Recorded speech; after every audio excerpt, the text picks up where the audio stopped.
I want to say exactly what we're going to do. I mean, to me, this was like, if you're going to say mistakes, is that we haven't been clear about what we want to do.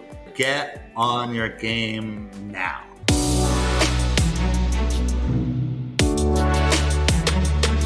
Welcome to Entrepreneur's Handbook podcast, where we share inspiring startup stories with practical takeaways for you, the listener. Today's guest is Tony Stubblebine, the brand new CEO of Medium. Tony's had a long career in the tech world, having worked for multiple companies and also built multiple of his own startups too. He calls himself a late bloomer, so if any of you listening who haven't quite started your entrepreneurial career, Tony's proof that you can do that, build your own companies, and rise to the top of a global brand and global company. Let's get on to the show.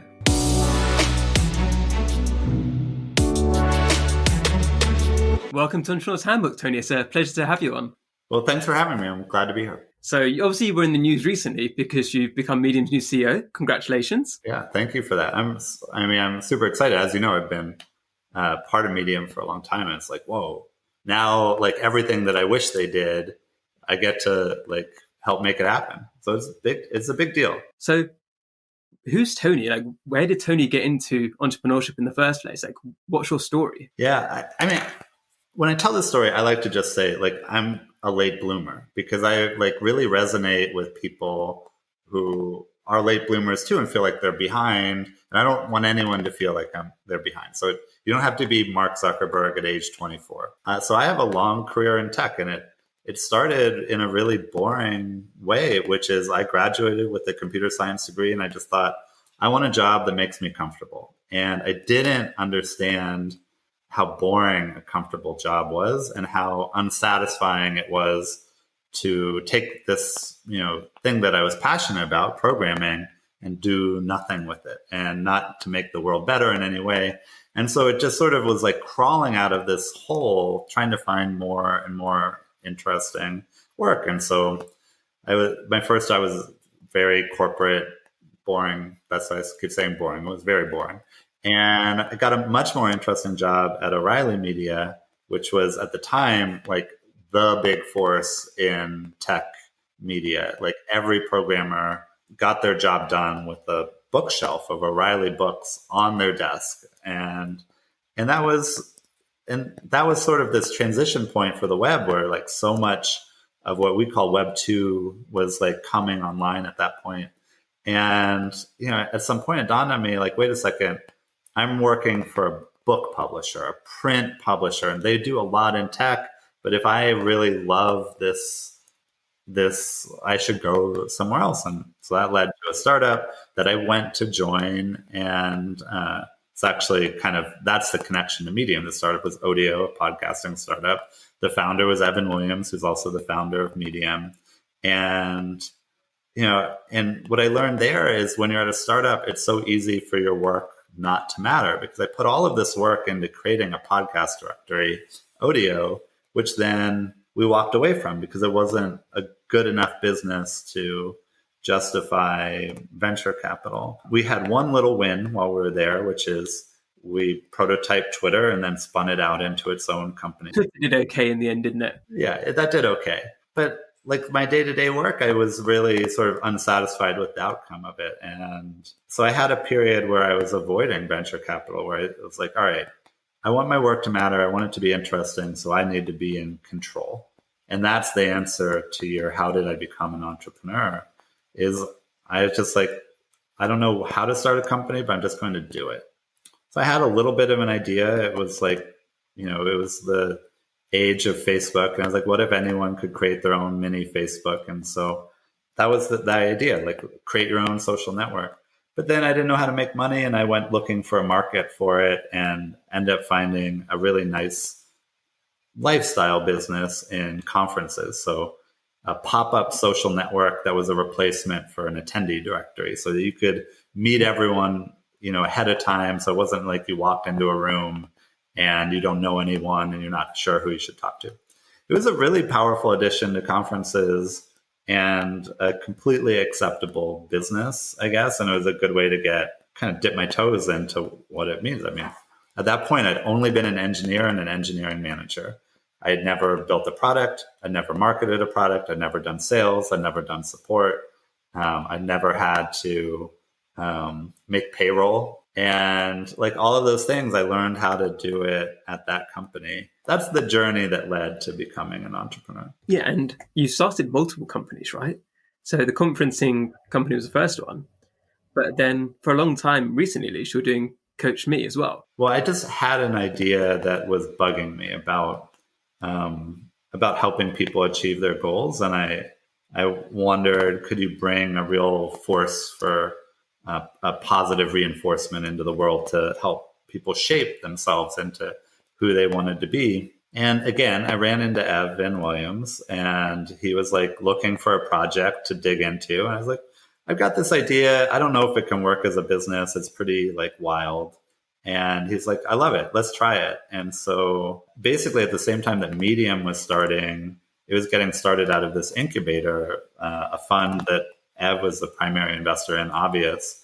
And so us and one other company and Medium, what became Medium, we're just all in an office together trying to figure out what we wanted to build. So I left the conference company to start this company, which was called Lyft originally. It was a habit tracker. I think we really set the standard for what is now a pretty big genre of habit trackers in the App Store. And I took funding for it, and it was like a traditional startup. I mean, we raised first from Ev, then we raised from famous investors. Tim Ferriss in particular was amazing for us. Then we raised from institutional investors, from Spark, who's, they were some of the money in Twitter. And so when you do that, you have to figure out how to grow huge, also how to make a business. And we couldn't figure out that part of it. That company got big enough to be self-sustaining, but not big enough to justify the venture capital. I guess this is where I'm like weird as an entrepreneur, is I'm not really in it for the money. Like obviously like that's an important part of having a sustainable business, but I think most people would have just sold the company and moved on. Like that's definitely the pattern in Silicon Valley. It's like, try something. If it doesn't stick, just go get acqui-hired somewhere else. I tried this thing. It wasn't venture scale, but we were changing people's lives, and it was interesting to me, and it was self-sustaining. And so I just basically took it over, and the investors were okay with that. I don't think they were losing a big outcome. And so it's grown from that. It got into coaching and then publishing, and it just happened almost as like a return favor to Ev, who's done so much for me. He wanted help with Medium, and so we just kept partnering with them to start publications. We were the first partner publication when they launched the partner program here. And then there was a gap in programming at one point, and so we started Better Programming, which was like, I think the fastest growing publication that's ever been here. Like I think we went from 0 to 5 million views in like 6 months or something like that. And then Better Marketing, which is more like for my interest, and because I had worked with so many coaches, these individual freelancers who didn't know how to grow their business. And so I wanted to create a publication for them. I'll come back to the publications in a moment, because obviously there's quite a lot we have in common there. But you mentioned earlier about the people you raised money from. So obviously you became friends with Ev at Odeo, and you maintained that relationship since then. But with Tim Ferriss, how did that come about? Because I guess a lot of people listening right now would be like, I'd quite like Tim Ferriss to invest in my business. How do you do that? Yeah, I mean, his public statements are that he's done with investing. And is that true? I feel like he was so good for us, I have to support him in that he does not want to be taking pitch meetings. The thing about raising from Ev is that Ev is connected. But by the way, I feel like I'm a longtime collaborator with Ev, and it's like I'm a little probably shouldn't say friends, because it's not like we're windsurfing together or something, right? It's like we're at a baseball game that was kind of a work meeting. He said, who's the most famous angel you want in this company? I was like, Oprah. He goes, I can't get you Oprah. I go, so he's like, who's the second most famous? Think big. I was like, Tony Robbins. And so he DMs Tony Robbins, and the DM is like, hi, Tony, or whoever runs Tony's Twitter account. Blah, blah, blah. I have an opportunity, blah, blah. And 10 minutes later, Tony Robbins responds and goes, I run my own Twitter account. And so like that's the type of meetings that we got because of Ev. And so for Tim, I'm sure Ev made that intro, but also like I was doing a company that's in Tim's wheelhouse. And I just remember the pitch because it was so terrifying to me because like Tim is someone I was really looking up to, but also he caught me off guard. I had a long week at work. It's Friday evening. I came home and I just crashed on the couch and I'm like fast asleep. And the phone rings and it's Tim Ferriss. So he wakes up out of a deep sleep and I'm just like adrenaline, like, it's like get on your game now. And I'm like, hey, and he's like, where are you? I'm like, San Francisco. He goes, where in San Francisco? And I'm like, it's really confusing to me. And I'm just like, the Mission. He goes, where in the Mission? I'm like, Precita, 1 block off of Mission. He goes, cool, let's have dinner. I'm like I live a couple blocks from you. Now he lives in Austin, but at that time. And I'm like, what? Like no prep, like there's no prep for this meeting. So we go and we have dinner. And of course I'm watching him like a hawk. I'm like, is he going to let a single carb into his mouth? Right?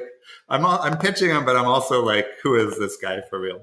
So we have a great meeting about behavior design. And then he invites me to his house and we just talk shop and it's like midnight. And I'm like, I think I'm getting this deal. It was like a 4-hour pitch after being woken up out of a deep sleep. And so that's how I got Tim Ferriss. Yeah.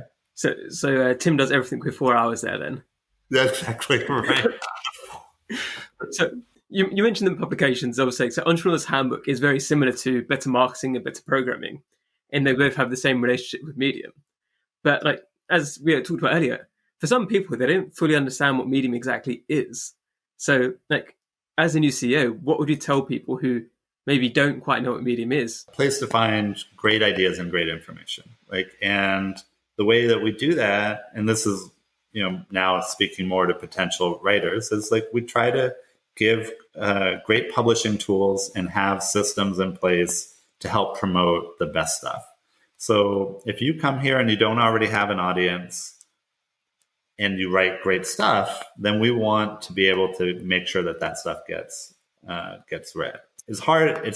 Now it gets hard to explain Medium beyond that because we serve like 100 plus core topics. So, definitely there's a whole area that's everything you would need to start a business. There's marketing, there's business advice, there's business stories, there's design advice, there's programming advice. Like you could come to Medium, know nothing, and learn everything you need to build a product, launch it, market it, sell it, grow it, right? Like that all exists on Medium. But then on the side, you could be reading poetry and fiction. It is that broad. What the best ideas and best information means, it ends up being really individual to, what is the person looking for? But it's a huge platform and we have something for everyone. Yeah, and Medium's gone through like a few different shifts over the last few years. And is there any things that you're potentially going to do in the future? Maybe you can't say exactly what you're going to do, but where do you see Medium heading in the future? I want to say exactly what we're going to do. I mean, to me, this was like, if you're going to say mistakes, is that we haven't been clear about what we want to do. And so people have been confused about whether or not they can rely on us. So I just tell people I'm here to double down on 2 things. One is simple publishing tools. Like people should be able to say, like, I've got a blog, or I want to start a blog, or I need a website, and a blog is a good format for it. I can rely on Medium. And in fact, you can. So we're just like investing in the tools that we offer there, and hundreds of thousands of people publish with us every day in that. Then the other is I want to double down on the quality of the subscription. So our business is that we don't charge for these publishing tools. It's that all of the people publishing on Medium kind of creates this like ecosystem of readers, and we're selling to those readers this curated subscription of the best of Medium. It's always our mission to make what's in there better. That's what I'm here to do. Are there specific features that we could talk about? I'm sure we could. But like just conceptually, that's what's really important to me. It's one thing I often see as well, because like I said, there's a huge variety of people who use Medium. And I kind of put writers in three different categories. There's the people who just love writing and they don't really care about the views or anything else like that or the money. They just really love to write. And if they can get a few people comment on their articles and like love their work, that makes them happy. They're sorted. Then you've got the people who are more strategic. And I'd say like I'm in this kind of category. A lot of businesses who are listening or founders where they want to share their story because that's a way for them to engage with people who might potentially use their products. And it's kind of also seeking an end game, right? Where if somebody's just a writer, maybe they want to write a book. So they're using the Medium to like practice their ideas, to get like feedback on their ideas, whether that works or not. So these people are more strategic. They've got like they're using Medium because they've got an end goal that they want to reach. And I think what happened sometimes as well is you have the people in the third category, and those people just think that Medium is an easy way to earn money. And they're often disappointed, right? Because I think in any platform, any type of content, to really be successful, you need to care about what you're doing, and you have to be offering value to the readers. You're right. There absolutely are categories like that, and that like the just complete novice, sort of like just testing things out. It's like this is why it's an open platform. Anyone can come here, and we love watching people. I mean, I came from the coaching space. Like I believe in people's potential. I also know how much work it takes to reach your potential. And so Medium can be a place where new writers, get the practice repetitions and then grow their way towards, the pinnacle of writing, a book deal. And then this other place where professionals and are really writing to share this expertise that they already have. That's definitely a category of authors that are really easy to talk about because that's exactly who shines in our subscription. Like Medium is a place that has a lot of the source material that you might have to go somewhere else to get it summarized, but you can hear directly from people who've done it here on Medium. There's other, people that think that Medium is an easy place to make money. It's not an easy place to make money. In fact, even the people that do make money thinking that way, they're not making that much money because they're thinking too small. And so a thing I've said in other interviews since I've been here is like, we should all be prepared for the bar to get raised for who makes any money at all. And if we raise the bar, then the people who clear that bar will make more money.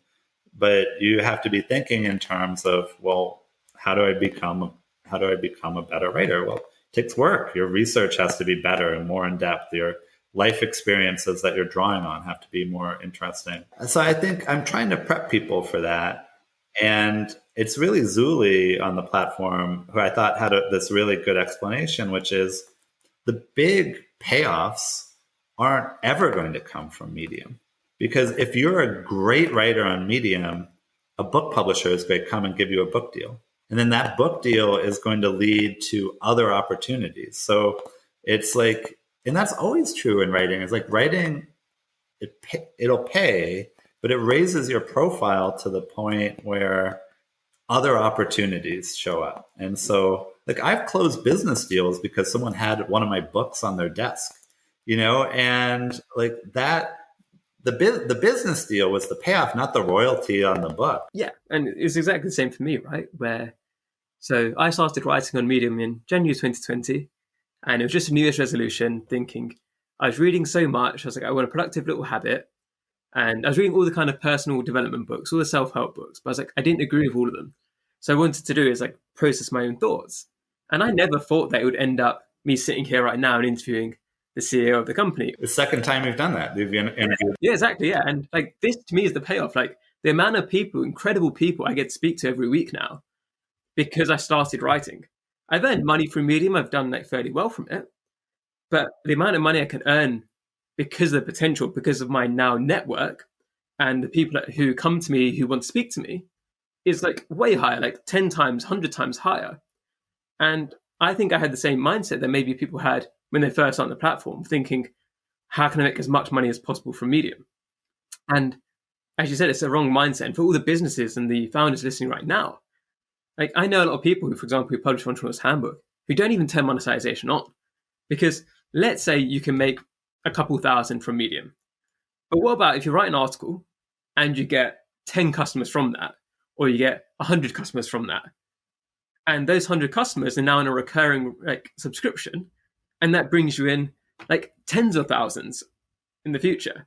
And people need to think about Medium in that way because, as you said before, it's got such good publishing tools. For a lot of other places, you look at Forbes, Entrepreneurial, these kind of places, you have to pay to be published there. That's what is kind of this dark world that maybe people don't fully understand, is that a lot of other places that have authority, you're actually paying to get your article in there. On Medium, you can do it for free, and you can generate leads for your business. It's a no-brainer. I don't see why many people they might be intimidated about writing, but there's just such an immediate return on investment, because even if you just get a few signups, if you can convert those to customers, you can just start that flywheel going. And that's the exciting bit about Medium for me. Isn't the Medium partner program how much you can earn there? It's about how you can build that audience and really gain that deep expertise that people trust you for. I feel obligated, though, to get into the subtlety of that. Just Medium's not that friendly for just pure content marketing, but it is really friendly for the idea of you build up a reputation as an expert, and then opportunities come from that. Yeah, so our tagline is inspirational stories with practical takeaways, right? It's the whole idea of nobody really wants to read articles about we did this, or we did that, or this is how we're doing this, or this is why we're the best. People want to hear from your perspective of okay, we launched this product, here's the process we did, this is the problems we had, this is how it worked out in the end. Or even if you failed, because people like to read that because then they can understand and see that vulnerability. But that gets people to relate to you. And you look at so many brands, right, is that the founder in top brands has more followers than the brand itself, because people want to hear from humans. And we reject 95% of our articles, right? So 95% of submissions come in, and they're like we said, they're content marketing. And they forget people don't want to read content marketing.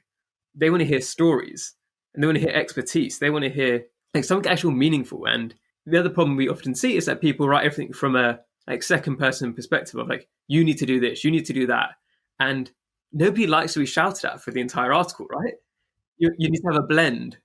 And obviously you've got you've been an editor for many years. And what were the kind of things that you picked up about what you really enjoy reading and you think do really well on the platform as well? I mean, probably the thing that we paid the most attention to was what was the source of the person's expertise, and have some congruence there.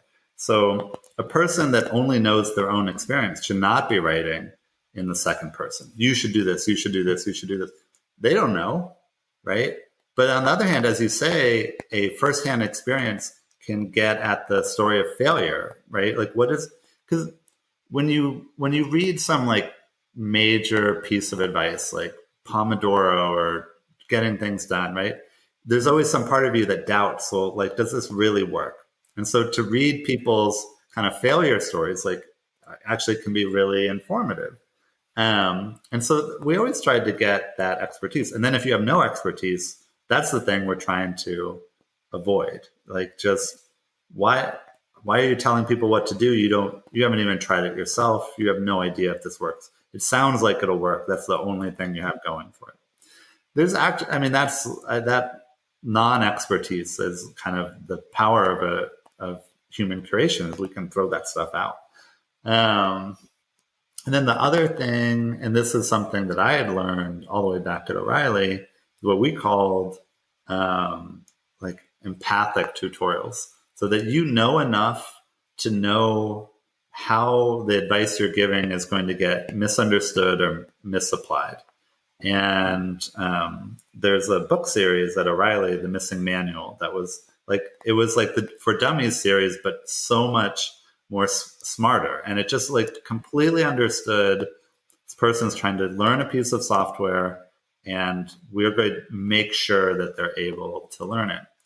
And so I had read the style guide for the Missing Manuals when I was at O'Reilly, and I had just internalized a lot of this.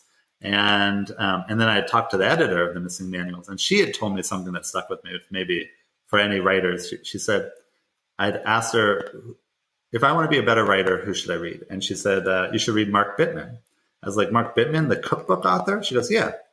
And I'm like, it's like cookbooks are not what you think of as interesting. But she says, when you read his instructions, he does this thing, which we now call empathic tutorials, where it's like, if you need to follow it precisely, he tells you. And if you don't need to follow it precisely, he tells you that too. So it's like, add a pinch of salt. And then he'll say, a pinch could mean anything to you. Like, adjust what a pinch means to you based on how much you like salt in your food, right? And so like every other cookbook is like a pinch of salt, and you get to that step and you're like flooded with self-doubt. It's like, is that the right size pinch, And I just thought that was like a big takeaway when we were kind of creating our guidelines, is to understand that to take advice is hard because you're filled with a lot of doubt the whole way through. And there's a way to write in which you can give people confidence that they can achieve it, which is, the Entrepreneur's Handbook is one of the publications on Medium where people are trying to go achieve something that they've never achieved before. And so you want to be able to give them the confidence that it'll work. And then you also want to give them advice that will work. And so those two things, the empathy and the expertise, really mattered a lot to us as editors. Yeah, it's exactly what we look for as well. And it's where if somebody can give their own story with it, then you get the nuance a bit better, right? Where it's like, oh, we tried this is what everybody says to do, but this is what happened to us. It didn't quite work out the way we expected. And here's how we adjusted it. And like, this adjustment might help you too. And I always think it's best when it comes from that perspective, like, here's what I did, this might help you, rather than you need to do what I did, which is what I see a lot of people come across like very aggressive of like, you need to do this, you need to do that. It's like, I don't really want to do what you're saying. Like, it kind of makes me instantly dislike the author if they're telling me, like, bossing me about. Yeah, I mean, you need a lot of credibility in order to do that. But if you have that credibility, you start to learn that your advice is not one size fits all. And so it's very rare for someone you're right to flag it. Like, it's a red flag when you see that level of writing. It's like either they're bullshitting you, or they're not an expert, or both. Yeah, and like, let's say like right now you're going to submit an article to Entrepreneur's Handbook about like some of the hardest lessons you've learned in your career of entrepreneurship. What would those hard lessons be? Oh, for me, one is about advice, right? Is people are always giving you advice that doesn't fit you. And so, I think a big part of my own self-improvement journey is just being more comfortable being myself, which is like a funny way to think. You think, oh, I'm like changing and growing. And it's like, well, it turns out just like a lot of the change was just getting out of my own way and having the confidence to play to my strengths. And so then when someone says, oh, you should do it this way or that way, you'd be like, well, I mean, you should do it that way, but I'm not going to, because it's not who I am. And that honestly was a really big struggle, because at the beginning you feel like an imposter. You don't know if you can do this impossible thing. And then, like, entrepreneurship is filled with struggle. And so it's hard not to take that struggle personally. Obviously, going from like Coach Me and the better publications to now leading Medium is kind of quite a big shift that's going to happen in your life at the moment.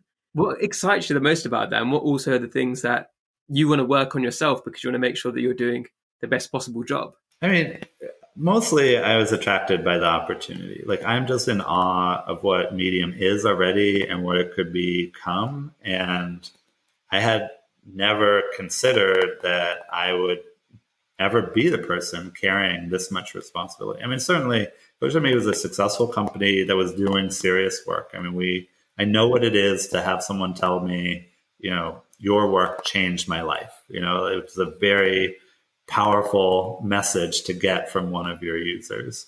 And, but this is just a whole nother scale. I mean, just a massive scale change for me. And so I'm in awe of it. I feel like such a responsibility for it. And then, it is a chance to test myself. I mean, like, kind of been working in self-improvement for a long time, which means like productivity, health, mindfulness, like leadership. I like all of that. We've written about it. We've worked on it in kind of low pressure. I've worked on it in not particularly high pressure situations. And so to come here and find, well, how much does all that stuff that I learned, how much does it actually, like, does it matter? Does it work? And, I'm always curious, like, how well does this stuff work? And so Medium for me is a chance to test myself. Was anything where before you joined Medium, you knew like I wanted to be able to do this in the leadership perspective in order to like really engage the team and really engage the employees? I think your average employee is never given nearly enough autonomy to as they could handle. And you think about it's like in tech, people are specialized. You're a programmer, you're a designer, but then even within that, you're a back-end programmer or you're an interaction designer. And so, in early stage startups, they're always looking for T-shaped people, someone that's got depth, but also can do the things that are adjacent to it. And what sort of struck me is even with that level of thinking, the gap between an investment firm like Y Combinator will fund hundreds of 24-year-old startups to be founders to be the CEO, which is beyond T-shaped. It's like a massive challenge to build something to just basically make magic happen. I mean, it's really hard to build something that could be a public company. And then the gap between that and this like super experienced 35-year-old, 40-year-old person, like veteran, the responsibility you give that person, is mind blowing to me. And so I'd had a lot of opportunities to test in my own company. What would happen if I gave a lot of autonomy? If I said, here's the box, it's pretty big, it surprised me. And what I found is half of people want to be a specialist because there's such a sense of pride in mastering your skill set and don't want that. And like the other half of people are dying for that because it's so rewarding to have an idea and bring that idea to fruition. And if I can draw the box well, they're doing it without any of the risk that you get when you start a company. Because honestly, I think the worst part about being an entrepreneur is the risk. This all might go away, right? Or I'm not going to be able to make payroll. Or if I don't get another investor, company's just going to get shut down. That's not the part of being an entrepreneur that's fun. The part is like having an idea and having customers and being able to like bring your ideas into life. And so I've always thought there's got to be a middle ground of like people say everyone at the company should be a CEO of something, but they don't really do what's required to make that happen. So already the company has changed a lot in terms of, I think, people understanding the direction we're going and where they can take initiative, but we're just scratching the surface. And I think probably no company has ever done it as aggressively as I think it could be done. And I don't know how far along that path we'll get, but I'm interested in it. Yeah. Yeah. I like what you said there as well, because there's a different range of people, right? There are people who, if there was no risk, they'd love to be an entrepreneur. They'd love to start their own business. But that risk bit is a scary bit. That's the bit about taking the leap, right? And there are some people who are quite happy to just know what they're going to do and just do that part well. And often in business, you need both of those people to be performing right. And it's quite hard to empower the people who want to like be creative and do that side of things. Whereas the people who are just happy to just follow instructions, they're a bit easier to deal with because you just tell them, you manage them, it's fine. And like working out that flow and how to do that is going to be really interesting to see like how you manage to do that. And how do you think that would manifest? Would it be like side projects that become part of Medium's ecosystem, or how would empowering those people to be creative, what do you hope to be the outcome of that? I mean, I think what it is like core features or core areas of the company get done better because it's someone is not designing it by committee. I think that like really that comes out a lot in products. It's like part of being an entrepreneur, even if you're an internal entrepreneur, is you know your customers, right? You intimately know your customers. I think that's probably the key to unlocking people, is that like letting people at the company really know our users, who are authors or publishers, editors, who are readers. Obviously the most of them are readers. I mean, that's my first announcement was I'm listening, but the second post is going to come from someone else at the company, and she's going to say I'm listening too. And so there's just a lot more of that connection between us and the people in the community. What you said there about the readers as well, I think that's one of the really interesting points about Medium, is that there is this balance between what, say, writers want and what readers want. And readers are the paying customers, whereas writers are also the ones who create the content that draws in those customers. And there's that fine balance, because I see it, for example, like I've been involved in the community for a long time, and you see writers who maybe don't have the big picture view of like how it affects the company want certain features, but they didn't think about how that affects the average reader. Because I always say the most important thing for Medium and the membership is about what's the experience that the average reader gets. Are they getting quality information that they like consuming? Then they'll keep coming back. If they're not getting that, then that's where you've got a problem. And striking that balance, I think, is to be like, I'm glad it's you dealing with it, not me. Have you got any ideas of what you're going to do there?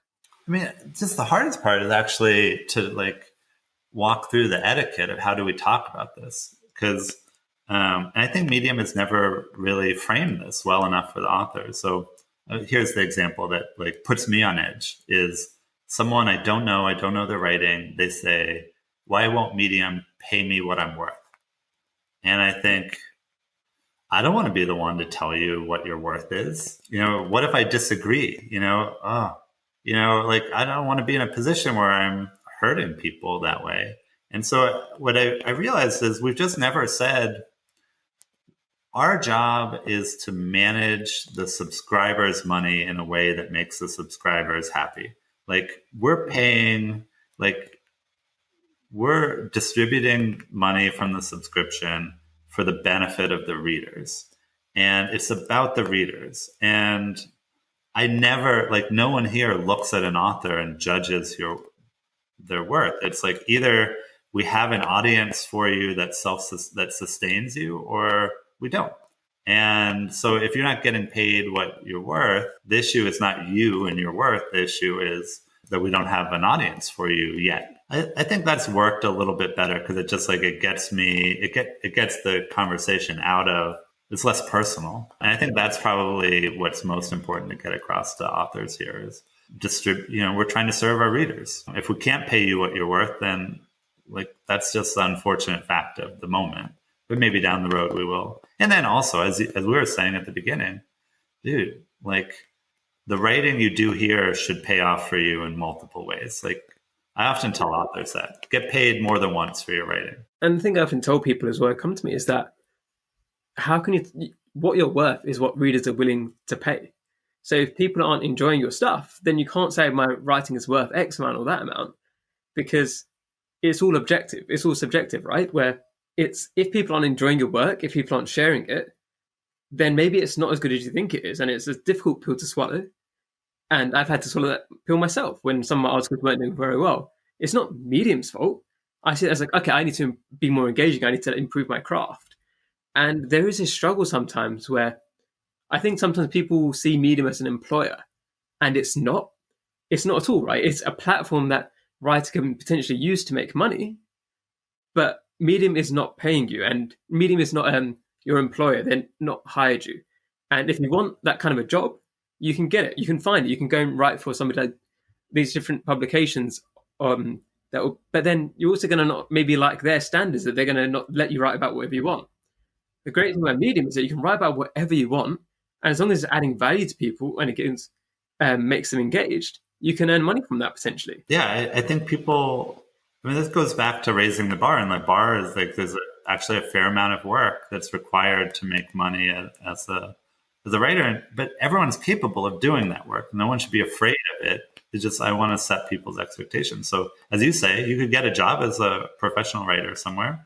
You could do 4 years of journalism school and then be a staff writer at a number of publications.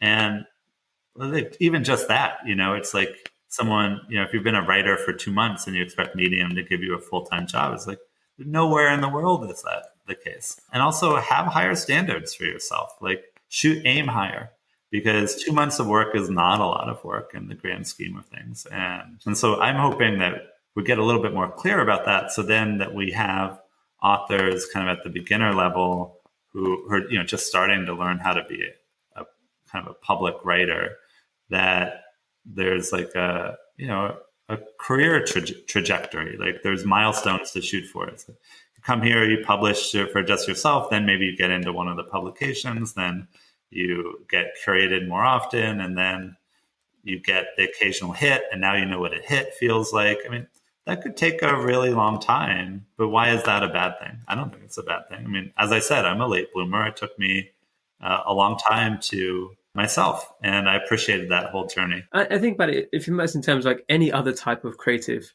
process, you wouldn't decide to become an actor and then in 2 months' time be like, why am I not in a blockbuster? Why are Marvel not hiring me? But that's the attitude sometimes people feel about writing, that straight away you should be like in the top publications, you should straight away be like the best in the world and be earning that certain amount. It's like, that's not how any creative process works. You've got to learn your craft. You do have to learn your craft, right? Yeah, you couldn't be an actor and then 2 months later complain that Disney is blackballing you. I mean, this stuff takes time to learn your craft, to master your craft. You mentioned a few times about you being a late bloomer as well. And how do you think that makes you a better manager than, let's say, you would have been 10 years ago or 15 years ago? I mean, I think in tech especially, you end up, if you hit a lottery ticket early, you like leapfrog a lot of development. And so, I mean, I think I didn't leapfrog any development, really. Like especially to be a CEO, I spent 15 years being a CEO. And so I've seen every part of the business, and I've probably done every part of the business myself personally. And I'm much more clear on how every function in a company should work and how it could work.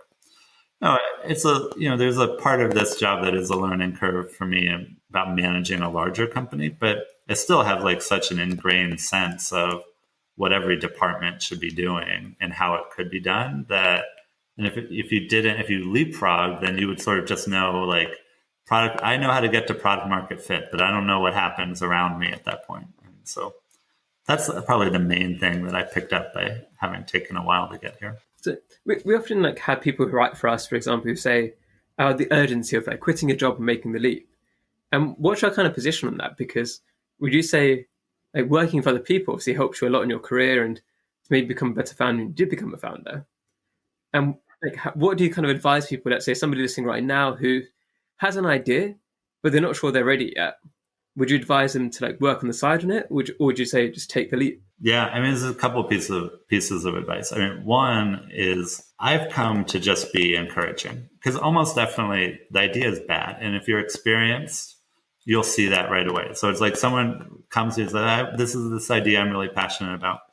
But I've had that experience so many times of people grow and learn by doing. And so if you go and pursue your bad idea, you'll change the idea and you'll learn a lot. And so I think just what people have more than the idea is this urge. And I want to see that, that urge to create fulfilled. And so to me, it doesn't matter if the idea is bad. I just come to be much more encouraging. The one thing that I say is like, don't go into debt, right? Because then what happens if you don't hit in your 20s, which I made a living, but I didn't hit in my 20s, and then hadn't really hit in my 30s, and you start to worry about your retirement. And so then you become forced. You're just like, I have to take a job. And like so much of the pattern in Silicon Valley is you start a company, it fails, you go work for a company for a while. And I think what was sort of unique about my journey is I never had to go back to work for other people. I mean, technically I'm working for other people. I have a boss, the Medium board, but I never had to go be, acqui-hired to be, a VP at Twitter or something. And it's because I managed the money effectively. Like I never let my lifestyle get outpace what I could make as an entrepreneur. And so then I had this luxury of 15 years where I was always working on my own idea. And I think that's a lot of what's driving us to be entrepreneurs in the first place. So I think that is really important, that you manage your finances in a way that you're not ever going to be forced to take a job. Tony, it's been great to chat to you today. And I really enjoyed this. We had a chat beforehand as well. But for the people listening, obviously medium.com is where they should head to learn more about Medium. But if they want to learn more about you and your story, where should they go to for that? Well, medium.com. My username is Coach Tony, still paying homage to my roots. But CoachTony.medium.com. All my writing is there. I'm still going to write on Medium from that perspective, because that's how I learn how Medium works. So I'm maintaining the sort of non-CEO persona there. And of course, there'll be lessons learned from this experience of being CEO here. But that's where I would send people. Thank you so much for coming on. All right. Well, thank you.